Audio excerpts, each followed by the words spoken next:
Hey folks, welcome again to Advent of Code in F#. We're at day 6. Let me drop to the code, there we go. Puzzle has unlocked for a while now. And I read the description with my morning coffee. Still not finished this morning coffee. And the first part at least seems pretty doable. So let's quickly go over the problem description and let's dive right into it.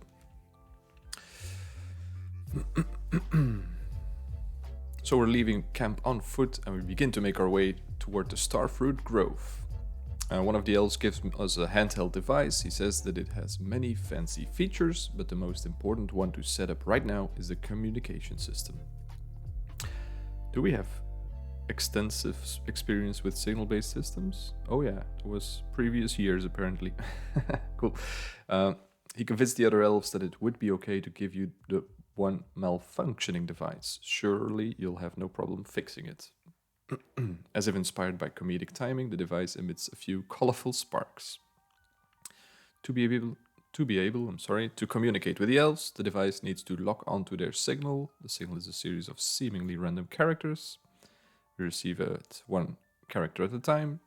To fix the communication system, you need to add a subroutine to the device that detects the start of packet marker in the data stream. That is scarily relevant for what I'm doing at work. In the protocol being used by the elves, the start of a packet is indicated by a sequence of 4 characters that are all different. Okay. The device will send your subroutine a data stream buffer, which is our input, and our subroutine needs to identify the first position where the 4 most recently received characters were all different. Okay, that's not too much of an ask. It needs to report the number of characters from the beginning of the buffer to the end of the first such 4 character marker. Okay, so we just need to count the characters we've seen until we hit 4 different ones in a row. Let's look at the example quickly. So after the first 3 characters have been received, there haven't been enough. Yeah, sure, the first time a marker could occur is after the 4th. That makes sense, but then we don't have 4 different. For P, we still have that J. For Q, we have Q 2 times. And 1, 2, 3, 4, that's the first time we have 4 distinct characters. Sure, makes sense. Why is it 7? 1, 2, 3, 4, 5, 6, 7. Because we are at the 7th character. Makes sense. Let's take a look at our signal. Gee whiz, that is a somewhat of a larger signal. I'm gonna put that in the input. There we go. Let's make sure we can read it. Yes, we are in the correct file. Let's grab the example.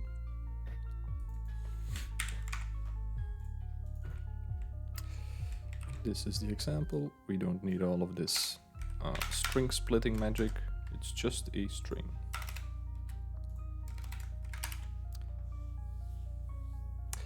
We've used the windowed function of the list module before. I think this is another great case to use it. So if we chunk it into windowed sublists of length 4, that would be a great start. String is a sequence, not a list per se. There we go. So our 1, 2, 3, 4. Which one do we look for? MJQJ.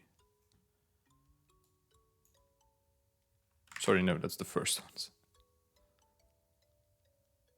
JPQM. That's this one, yeah. So it's in there already, that's cool. Let me quickly make a list of it instead of a sequence. And let's keep everything in the list module. Then we can see a bit more when it prints out. That's just great. The only thing I'm thinking about is let me disable timestamps. That's not really needed for today. How do we count? So if we're at the first one, what is our index? That's 4, that's 5. That's 4, that's 5. So if we index this list, and if we add 4, I think we're there.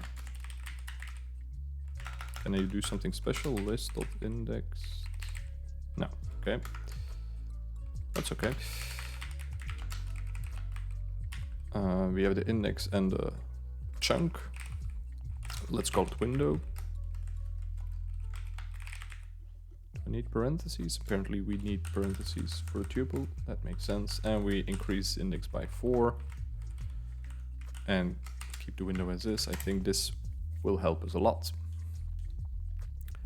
So it says 4, 5, 6, 7, and 7 is the one we need. That looks great. There we go. Now we need to detect the case where we have 4 different letters.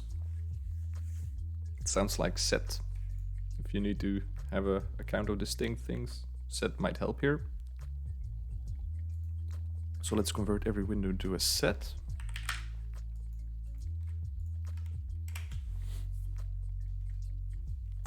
And you see 3, 3, 3, and 4. So we just need the first one where the set contains 4. That's a find.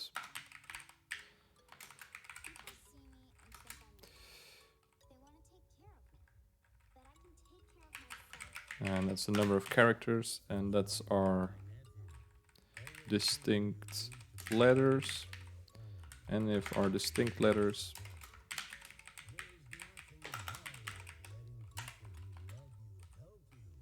if it's 4, we keep, that's the one we need, and then we just take the first element of that tuple, and that should be our 7. That is our 7, so let's run it on the input. Oh no. An index set of assigned predicate was not found. Interesting. So our find is not working somehow. Let's take a look at what's happening. Oh. Oh. Yeah. We need to read all text, not lines. And now we have our character sequence, right? Yeah, okay. That was a small input reading error. There we go. We have a number. And that's the correct number. Great. Off to a good start. Let me get ready for day 2. The font size of the file explorer is getting too small for my eyes. That's a bad sign.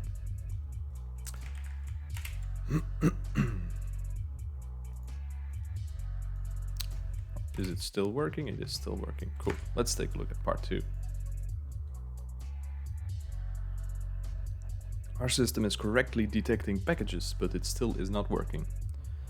It looks like it also needs to look for messages. A start of message marker is just like a start of packet marker, except it consists of 14 distinct characters rather than 4. Okay. Here are the first positions of start of message markers for all of the examples. The first one is that MGQ thing. That's the one we are using, right? First marker after character 19. So is it as easy as increasing our window size to 19? Here, here, and here. Let's run on the example. No, it's not that simple. Wait, what are we doing wrong? Why am I saying 19 if it's 14? I'm confusing myself with wrong numbers. Let's try that again. It should be 19. It is 19. Okay, that's cool. We have another number. Is it another number? Yes, it's another number. And it's larger, which is what we expect. Easy peasy, lemon squeezy. That was a fun start of the morning or end of the evening kind of puzzle. And the map is slowly unlocking, or the calendar. I see it's like a shore with it's a map of an island. We're on an expedition to the fruit trees or the star fruit, so makes sense. Anywho, let's take a look at what we did today. Nothing new, I think. Nothing new. We're using list module functions like windowed and indexed. We're mapping stuff. finding stuff, reusing sets, which I saw someone else do in one of the previous days, and it's really nice for this kind of problems. So yeah, pretty basic puzzle, really fun puzzle. That's it, that's all I've got for today. Thanks for watching, and I'll see you tomorrow for Advent of Code in F#. Bye bye.